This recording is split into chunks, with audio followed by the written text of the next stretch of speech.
虽然关键时刻，日本人最近终于懂他们的前首相安倍晋三为什么要讲出台湾有事，日本有事。从最近中国的动作里面，他们感同身受，原来台湾之前就是这样子被霸凌起来的。你看到，这是日本公布了这个所谓中国辽宁号的航机图，这航机图里面，它是直接穿过了冲绳本岛这里，直接绕了过来。而现在最新的是，日本它发了一个最新的是，今天又公布了12月8号有2艘中国的飞弹驱逐舰穿越了冲绳。好，我现在要跟大家讲的是，你把这2张图完全看在一起。从这个地方绕上来，跟从上面这样绕，让日本人有了一个既视感。每次中国不是都搞一个围台军演吗？他们现在竟然用这种方式来对日本，他们对冲绳进行了围岛。而现在日本人非常非常生气，因为为什么？你已经踩到我的红线了。我们看到彭博今天丢出一个新闻，他说日本在台湾附近建构了飞弹群岛，而且他是怎么形容？他说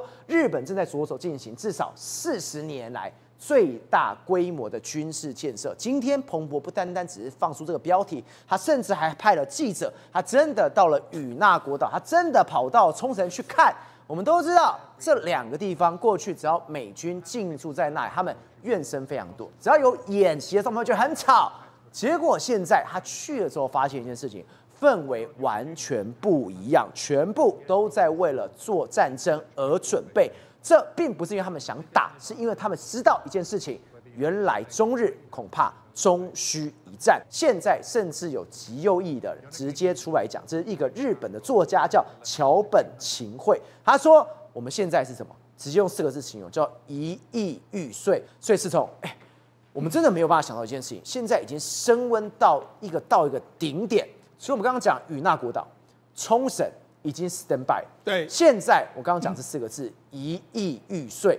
现在日本的决心的那一种感觉，已经完全都已经全民一起向外了。对，没错。最近呢，中国真的搞非常多小动作。你看，事实上这几天的时间点里面，在飞机上面来说，锁定日本的这个 F-15的这个飞机。另外一个，你看他们的这个所谓他们的这个辽宁号穿越过这个所谓宫古海峡跟冲绳本岛的这个周边。另外一个，今天公布最新的是舷号的这个529的这个舟山号，然后还有包括说这个548的这个益阳号，分别穿越过这个冲绳的南北2端。那摆明是什么？摆明说我要围你冲绳这样一个意味存在嘛，哈。然后我就想，事实上这个让日本人非常不开心。为什么？你看日本的这个作家桥本晴惠他就说什么？他说中国现在不是还说要用什么核弹攻击这个日本吗？他就说没有问题，我们日本呢在这个如果造成真的几百万人死亡之后，很容易想出剩下的1亿人会在极端愤怒下做成什么样的这个决定。他说没有人能够想象出1亿人会拥有如此强大的力量，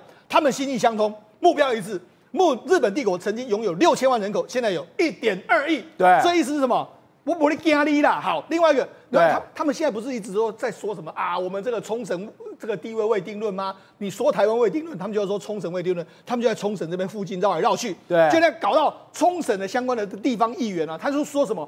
中国以来长期的主张跟国际社会的立场相悖，完全无视日本的共识。我们看到是一个除非自身要求得满足，否则什么都不肯接受的国家。所以他等于说，你就是这样大巨婴这样的一个味道。我就说为什么会有所谓1亿玉碎这样的意思，就是说我们1亿人呢，跟你宁为玉碎不为瓦全，也就是说我们有非常强大的决心。你看这个我为什么很重要呢？第一个，日本目前为止来说，媒体的这个声音或者是说内部的声浪渐渐统一了。你看，就连这个反对党的领袖也说，你们这个中国的做法最近是有点超过啦，对不对？那最新的消息不是这个滨崎步又没办法到澳门去唱，所以我想，但日本中国就搞这些小动作，你觉得会让日本人觉得怎么样？你这是在搞我，拼搏击败，对，我就跟你拼嘛，对不对？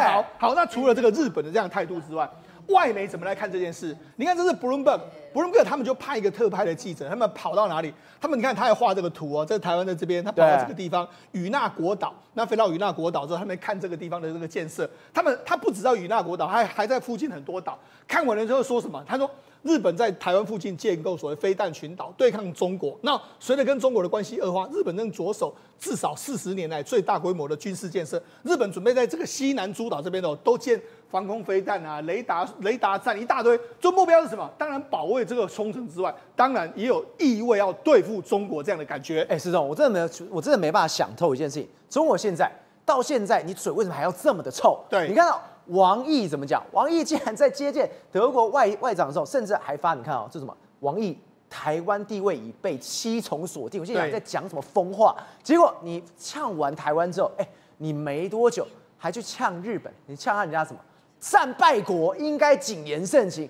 我心想，你中国真的莫名其妙。没错，是啊，我就说嘛，他们现在做法越来越粗暴。为什么越来越粗暴？你看有够难看，不是粗暴，烂透了。王毅见谁？王毅今天见的是北京在见这个德国外交部长瓦德福。对，那瓦德福他说什么？他说：“哎呀，这个所谓的这个旧金山动作旧金山合约无效。”然后他见到这个瓦德福说：“台湾地位已经被7成锁定了。”然后他说但是他从来没有提到这个旧金山合约。他还说，日本作为战败国，应该深刻反省。谨言慎行，这样的一个状况，想借台湾声势，企图向中国发出武力威胁，是孰可忍孰不可忍。赵尔，那这不妥在什么地方吗？他见的是德国的外交部长瓦德福，对，他说战败国应该要深刻反省，谨言慎行。德国也是2战的战败国，你哪壶不开提哪壶，你在那边讲这种话。所以王毅在讲的时候，德国的外交部长心想：我是谁？我在哪？对啊，我飞那么久过来这个地方，你还要羞辱我？对啊，脸色很难看啊。那你就等于是说，好，你要呛日本的同时来说，你就呛到这个德国也一起呛下去。你觉得德国外交部长或是德国人听到这件事会觉得怎么样？你不觉得莫名其妙？你跟日本吵闹，你干我什么事啊？这样好。不过我跟他讲，事实上目前为止来说的话，这个彭博社这一次到前线之后，他发现到什么？第一个，他发现到说，过去一段时间，其实在前线的时候，包括说与那国岛、冲绳这些地方，你知道他们过去都有点反战，就说我们不要战争，因为他们都位在前线，他们可能随时都会被攻击。但是呢，他说这一次去访问这些当地人其实想法都不太一样，他们很支持啊，很支持你们那边设雷达站啊。你看他们现在他就在这个所谓的这个与那国岛上面拍到这个雷达站，你看雷达站都建好了，对，然后说你看这是他们这个军营在这边，然后旁边还有这个马在那边吃草，野马在营地旁边吃草这样一个状况。然后他到了这个与那国岛市长的办公室里面，你可以看到他还说有一个牌匾呢，纪念台湾跟日本的这个友好，那就是与那国岛跟花莲市在1982年的缔结了友好城市的关系，对不对？那你知道事实上这比较有意思的是，过去的与那国岛的这个市长，他其实是比较鹰派。但是现在新任的与那国岛的市长，今年选举的时候是比较鸽派。他过去可能就主张说，不用战争。可是问题是他现在也主张说，好，我也要多设一点点。为什么？因为事实上这个中国对这个日本的欺压，他们受不了了。为什么受不了呢？赵尔主要原因是这个原因。你看，这个是他们做出来的一个图。这个图是什么呢？这个图是因为当时这个有红色的点，这几个点是什么？这几个点是当年2022年的时候，当时裴洛西来到台湾访问的时候，他们不是试射飞弹吗？弹着点在这边。好，那我跟他讲，这什么意思呢？弹着点在这边，这几个红色弹着点，照与那国岛就在这里，与那国岛这边旁边这边射。对，那好，这个钓鱼岛在这边，然后这边还有石垣岛，然后日本的很多岛在这边，那宫古岛，你看这边射，台湾有可能被击中，你们也可能会被击中啊，所以他们当时就觉得什么？你中国这样是怎样？亲门打花钱啊！对，所以他就说，从2022年之后，日本就发现到说，真的是台湾有事，日本可能会有事啊。所以日本就开始了在这个西南诸岛上面开始加强了建设。对，建什么？在160个多岛屿上，什么飞弹发射基地啦、雷达站啦，然后弹药库啦，还有其他作战的这个状况。然后同时之间，他们过去的日本的这个布防都是要防这个俄罗斯，他们现在把它往下调。所以现在在九州这边有 F-35，还有这个远程飞弹，但还有类似海军陆战队的这种所谓2栖快速部队在这边。美国也有把这个他们的前进基地部署来冲绳，所以等于这几年他们把冲绳这附近的这个诸岛呢，都把它建了非常多的这个军事设施。好，那我们来看一下，这是所谓的他们的飞弹。飞弹来说，目前为止来说有几个飞弹，一个在与那国岛，这个所谓的地对空飞弹。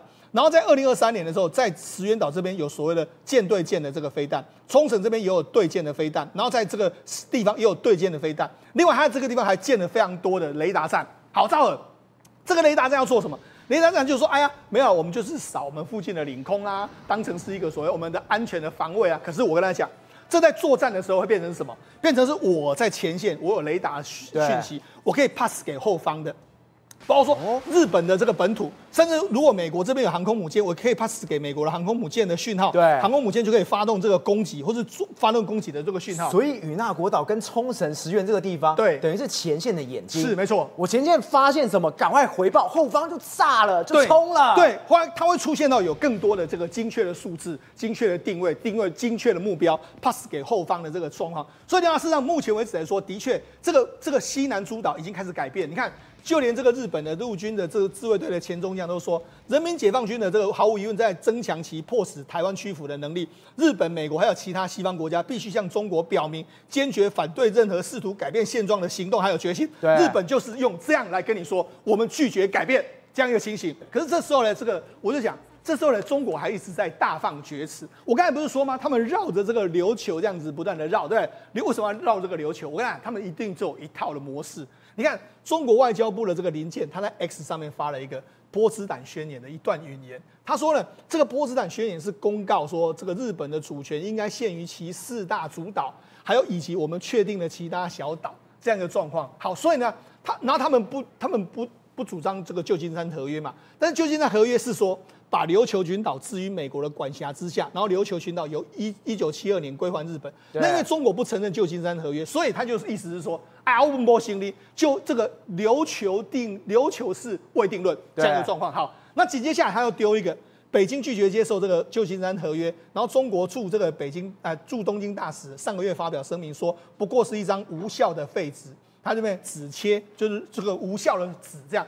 所以等于说，他们说波茨坦宣言只有日本4个岛啊。对。那你虽然旧金山合约有说琉球还你们，但是我们不承认。所以简单的说，他就说，所以这一段并不是我们这边说的，这是彭博报道。是彭博是问完日本的时候，他们这样讲。是。所以你就知道他们有多么气这些事情了。当然了，他们在 X 上面发表，然后这个日本的这个冲绳不是我们的，你得攻杀啦。对，驻日本大使这样讲。好，那好，除了他们问外交这样辞令这样说之外。他们还有《环球时报》，那时候说嘛，这个彭博报道说，中国也试图用琉球原住民跟日本还有美国军队关系的紧张。上个月，中方的这个官方小报《环球时报》在微博上 po 文，那呼吁所谓的琉球独立，并表示只有琉球人民自己才能够决定琉球人的命运啊。好，那你就这样讲，只有琉球人能够只决定这个琉球的命运，那台湾人不能够决定自己的命运吗？那不是一样的意思吗？好，那其实他讲的很有意思哦。他说最近期。福建的师范大学首创的中国琉球学的学科正式启动，好，就是我们有琉球学了。好，那也就是说琉球他们这样，他开始说为什么琉球属于中国？你知道为什么吗？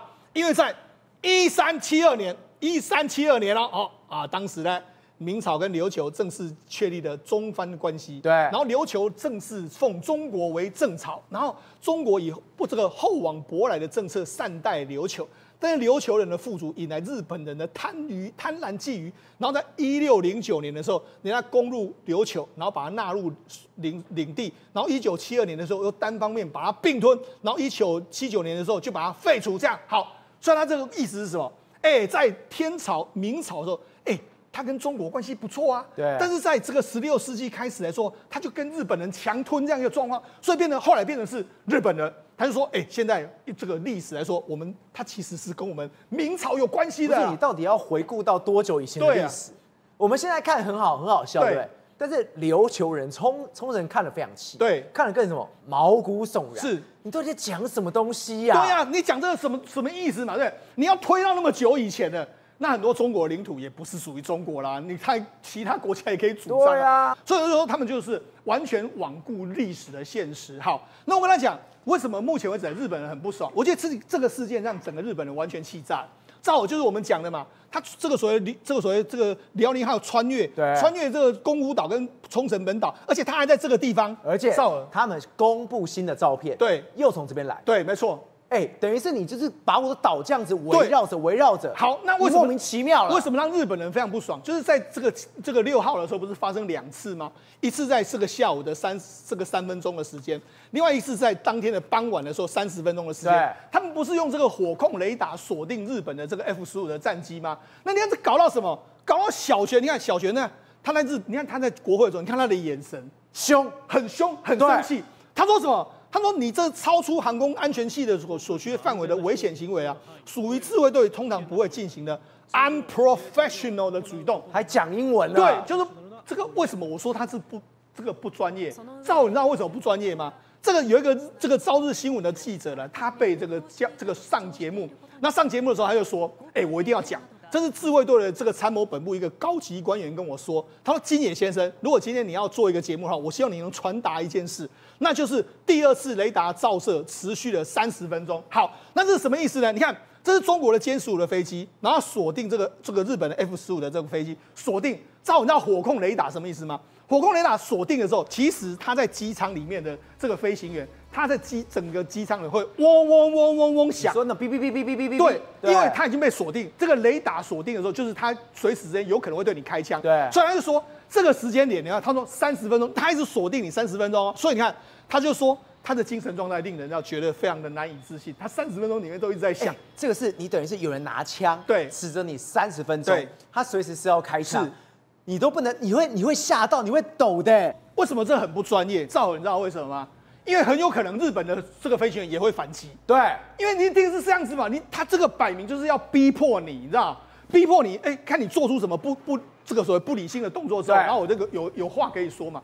你看还有一个日本节目，他就拿了2台飞机啊，在那边说，我们怎么被锁定这个雷达？他就说什么？他说飞机的这个机翼还有基底都有所谓 WR 的这个雷达告的接收器，就是我也用尖锐的声音呢提示说我们被这个敌机锁定了，就是哒哒哒哒，这个声音我跟大家讲会吵到让你无法想象。你知道为什么吗？因为飞行员在飞的时候，他的外面的噪音是很大的，对，他这个一定要想到让飞行员都能够听得到。你就说，你看他详细的解说，就用这个飞机他直接拿模型这样子比的，对，解说这样一个状况，然后解说说被锁定的一个情形到底是怎么样。你看，日本人都在讨论这件事，就知道他们对这件事多气。他们到每一件事情，到雷达，到所谓的声音，他们讨论的都很细很细的。赵尔，这是在战争边缘，那这是很重要的事情战争边缘你这样给他指着，我跟你讲。日本的飞行员等同是日本人啊，日本的国家，你这样指着他的，用枪指着他，然后而且是开保险的状况之下这样，我觉得谁能够受得了？日本人当然受不了啊。好，那我就想，事实上连着野田佳彦立宪民主，他是比较稍微轻重一点点的啊。对，他们这一次立宪民主党不是做了很多球，这次高市长们会说这样，就是因为立宪民主党给他质询的时候说出来的吧？好，他说什么？他说。这个中国的军方行为，这是极其危险的行为，还有过度的挑衅。好，另外一个，因为大家就想，日本不对啊，日本跟这个所谓的这个中国有建立所谓国防的这个高层对话。你看这是什么？这在2023年的5月的时候，他们就说他们当时的这个李尚福跟日本的防卫大臣通话。可是赵尔这一次呢？这次有没有对话？这次完全没有对话。所以你说日中的防卫是热线整个都断掉了。没错，他就说第一个时间你用火控雷达锁定我的时候，其实当时的小泉呢有想要打电话去，但是呢中方没有任何的回应。这太夸张。我们刚刚看日本在做很多事情的时候，我们刚刚讲枪已经指到你的头上，对，他忍了30分钟。他马上这件事情，马上跟你讲说，他马上想要打去，是这件事情不要闹了，对，擦枪走火就完蛋了，是没错。结果你中国那边摆态，对，都已经说好，这是一个最后的一条线，我们可以很严谨的，有 SOP 的去做，结果你中国去摆烂，你看那边甩态，你真的有够差劲的。没有，中国不是摆烂，中国是说没有这回事，你恶意炒作，你看呢？他们解放军马上就丢出这个文章，他说日方炒作雷达照射，颠倒黑白，包藏祸心这样一个状况。他说日方此举完全罔顾事实，倒打一耙，迫不及待炒作所谓的雷达照射，越会暴露其转嫁祸于人，然后恶人先告状的惯用伎俩啊。因为他暴露其透过挑衅还有姿势的破坏区域稳定的危险意图，因为他暴露其企图转移视线、拒不反思纠错的居心啊。你拿了枪指着人家，然后还指责说，还说人家错，你错了，你为什么不好好的反省？这个我觉得这个有点态度有点太过恶劣了吧？好，另外一个是什么？我跟他讲啊，美国有没有准备这一次的中日之间的紧张的时候，美国已经准备好了。你知道赵和为什么吗？我们看，这有美国目前为止有3大航空母舰群，对，第一个叫迪里波里号的2栖突击舰，它在这个位置，越南，它在这个位置，对。另外第二个是这个林肯号，它在这个位置，好。另外第三个是华盛顿号，它在这个位置，所以你看它距离这个日本跟中国可能发生冲突的地方，它很近啊，对，它已经来到这个地方了。来到这个地方要干什么呢？他准备就是说，万一你中国想有什么轻举妄动的时候，我就来了。那你觉得他会站在哪一边？他还站在日本这一边啊。所以我跟你讲，这样的话你就看得出来，其实日本已经有做一些相关的防范，美国也已经来了。你中国如果真的敢滋事的话，我觉得事实上是真的会引发更进一步的冲突。但是我觉得中国应该就会做到这边为止。宇轩，我们刚刚看到一件事情，日本人的决心已经完完全全拿了出来，而美国我们刚刚也看到这一张图，现在完全在后面帮他撑起来。而对于我们台湾来说，我们要台美的合作了。以前在台湾呢，最多的唱衰就说，哎呀，美国每次都卖一些破铜烂铁，我们要花一堆钱啊，去跟他买。结果这一次呢，完全不一样。为什么？因为来的这是美国最新的黑科技，连它的机身都是黑的。这一台无人机，它不是一般你想到的游荡弹药或自杀无人机，它叫做 X-Bait。那有个 X， 你看得到很厉害，不一样的。为什么呢？因为第一个它是巨型无人机，再第二个我讲一个美感的听得懂，它用的引擎跟发动机跟我们的 F16那个叫做一模一样，你就知道一哇大呆。所以你仔细看它的造型，有没有觉得跟谁很像？很像美国呢最新的这个叫做我们讲 B21所谓的有准造型，也就是呢它在空中，包括不管它的雷达反射面积，又或者是呢它对于空气阻力都是最佳的优化。与此同时，这个所谓的发动机叫110 G1129，也是我们讲 GE 公司、奇异公司的，也是直接安装就在这一台 X-Bait 里面。那它的性能是什么呢？我跟各位讲一个卖点，它叫做垂直起降。垂直起降，吓坏了吧？为什么？因为以前台湾呢，我们讲小岛的特性，我们很少会有所谓的这种长跑道可以来提供战备使用。而且与此同时，我请问一下，你今天是中国共产党，你要打击台湾的军火，你要打击台湾的空军，第一个轰炸的是什么？机场跑道先把它炸掉。所以呢，变成是跑道一炸掉之后呢，你这些英雄无用武之地。你直接看它它的一个特性，比如说好，我现在举例，它可以放在哪里呢？来，它是在示范给你看，它可以不可以放在港口？可以。它可不可以放在车子上？来，照我讲喽，它可以放在卡车上。对，它可以像我们讲海马斯一样放在卡车上。卡车上面，你刚刚讲它垂直起降，对，卡车上面咻就上去了。对，它随时可以打出去，然后你想到的地方呢都可以放，而且它是搭配谁呢 ？F16高低配，所以你知道吗？而且它降落的画面，我真的觉得太美了。我们之前讲过说 ，SpaceX 有所谓夹筷子，各位就这样子，轻轻松松。非常的惬意的，直接就这样挂了。所以你想想看它随时上去、随时下来都很方便。再来，它的 AI 系统也是我们讲的最新的这种无人自主的 AI 系统，配合，而且它是隐形战机。没想到吧？它是全隐形的形态。但是你以为说哇，它的载弹量很烂吗？不是。同时因为它搭配有一个特质，它也不需要所谓的 GPS。因为我刚才是不是讲到说它有所谓 AI， 所以代表说呢，它包括物理辨识呢，以及视觉辨识，通通都可以仰赖呢它的辨识系统。即便 GPS 你用电站干扰呢也没有用，它还是可以飞，而且隐形涂层之后呢，变成是你要抓到它非常困难。再来，因为没有人在里面，所以它可以违反你想象中的所谓的G力。也就是人类的人体，比如说你可能承受到5G、6G， 它可以飞得非常高，对，它可以扭来扭去、转来转去，所以它对于整个风洞的测试呢也是满分。但是这个一定要特别介绍，来，你有没有看到这整排的？我们之前看到这个画面是在哪里？是不是在 B2、B21？ 就它一模一样。来照无人机版的 B2 对，我跟你讲你知道这个特别在哪里吗？因为美国现在规划它的体积只有 F16 1/3，对，所以它卖给台湾它一次出动，你知道出动几台吗？30台，这个叫做蜂群，这么大台，然后它是用蜂群效应，因为它的 AI 人工智能也是有蜂群设定，换言之它是会全部自动找人打，而这些弹药你知道什么吗？比如说它有 AIN120、174，你知道120、174是什么吗？空对空。比如说你今天来一架歼35，你知道，你今天来一架我们讲歼15，或者来一架歼 whatever， 它随时可以用这个 AIN120对你进行打击，对，甚至是有滑翔的174对你进行打击。与此同时，你派了一大堆什么动94、动95的舰艇在海上飘，对不对？它也有，它有 AGN 系列的。它的 AGN 系列呢，比如说它有个 JSON， 它就是可以直接呢反舰飞弹，把你的舰艇呢给击沉。它甚至有呢空对地的打击这个额外的一个能力。刚刚是不是跟你说 X-Bait 它不用所谓的 GPS？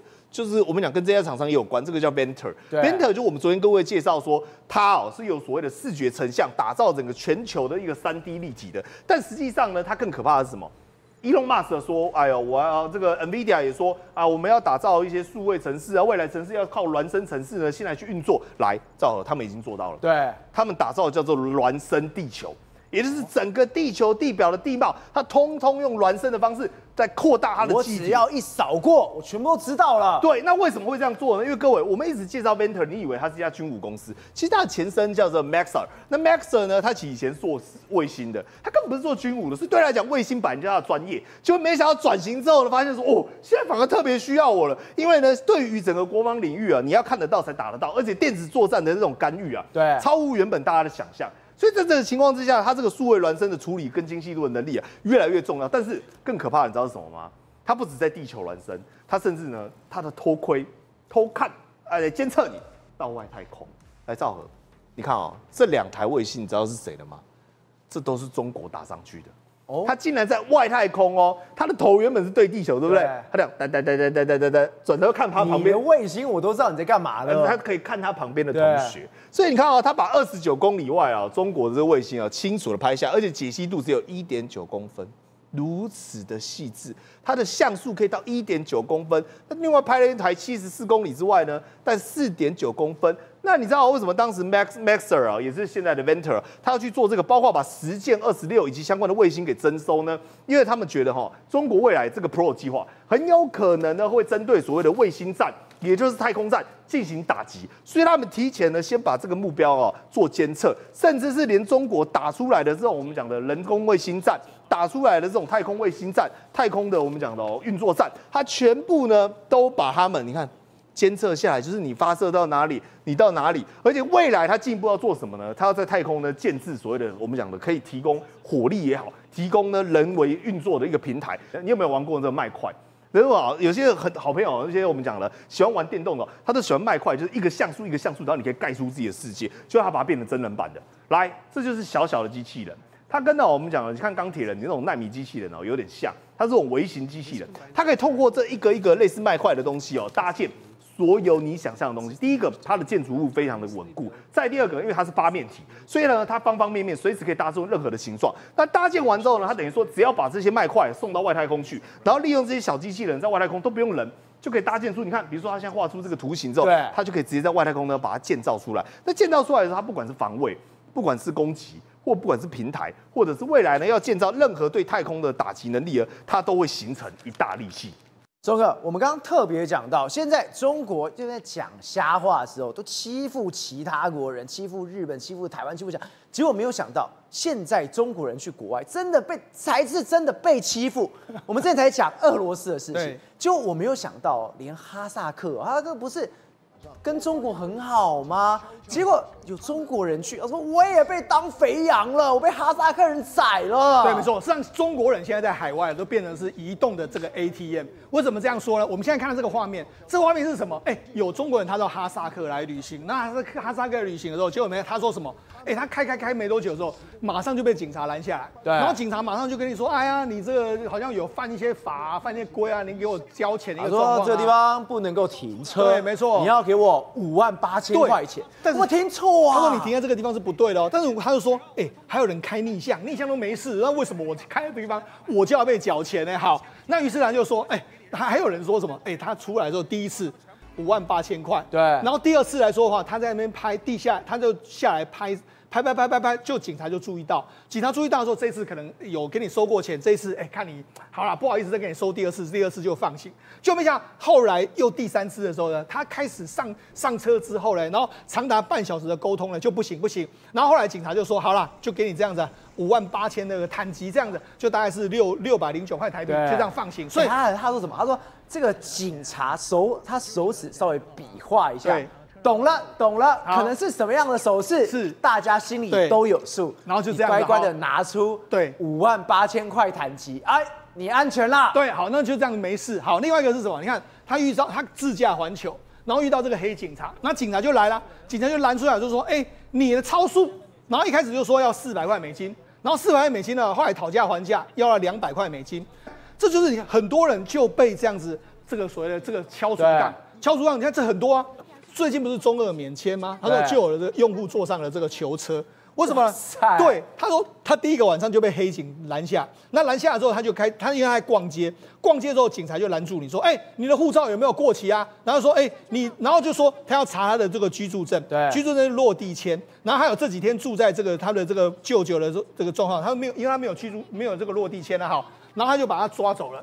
把他抓走的时候，就把他抓到警察旁，然后就另外一个警察，然后两个人把他围住，然后围住就说：“你严重犯法哦，你要坐牢加天价的这个罚款哦。”然后他舅舅，因为他住舅舅就跟他吵之后，他们就他朝他的肚子画了几下拳头，这样一个状况，就是打他了啦。对，没错。好，然后他们就说我们要这个3万块卢布啦，就是等一下，他这边最好笑什么？他们掏出的手机计算器，对，等于是我语言没办法通，是。就有点对，类似我们在外面要买东西就这样杀价哈，杀块，然后就说3万，那你给钱就放你走，但他不愿意啊，不愿意的话他就这样给你拖上囚车，他就说你哪里来？他说中国，然后结果手机都被拿走了，因为中国的手机搞不好会有定位嘛，什么他把它拿走，对，拿走之后你就没想到他说什么？他还嫌他舅舅坐在车下不停理论，也把他抓上来了。他说他的护照是假的，要遣返他，所以连他舅舅都被抓，然后抓一直杀价。然后警察说1万5，原本是5万到1万5，后来砍到8000，后来就是这个握手言和就走了这样的状况，所以最后付了这个8000块卢布的一个状况。而且这很坏，来我们看到这4个字，他说转到他的私人账户，对，所以根本不是俄罗斯官方，是私人账户，而且赵你知道吗？拿到钱之后。握手言和，对，很好，感恩呐，感恩。然后就说收到钱就也开始笑了，然后说，我看你跟你舅舅一表人才啊，那边这样，然后罚单都没有开就走了，就这样。他就说如果不私了的话，这搞不好事情会闹得很大，所以他就说算了，就这样子哈。所以你看很多人都是这样。我跟他讲一个非常有意思的事情，他说，因为你被坑杀，有时候你可能坑杀你要投保意外险的，你看哦，这是他们投保咯，畅玩世界，目的随心所欲哦。以下国家还有地区不保，你看这个国家你会笑死照，你知道为什么吗？你反正只要跟中国关系好的，或是一带一路的国家都不行。阿富汗、阿尔拜疆、那埃及，那看什么白俄罗斯，然后俄罗斯、古巴、哥伦比亚，这个还有包括说像吉布地，然后柬埔寨，一大堆老挝，这不是都是你一带一路的国家跟你关系很好？他说，不好意思，我们不要补，为什么？因为保了之后，我们会被你们被宰杀，我们就要付钱。所以我跟你讲，这就是非常有意思的事情嘛。反而是跟中国越好的国家，像现在柬埔寨不是说给你免签吗？很多人不敢去，然后我们要被你宰杀吗？我就说现在中国也变成是人肉 ATM 嘛。宏观取材，厘清真相，犀利精准，深入剖析，时刻掌握关键，新闻时事不漏接。老时段，新气象，我是钟浩和，关键时刻2.0，全新出击。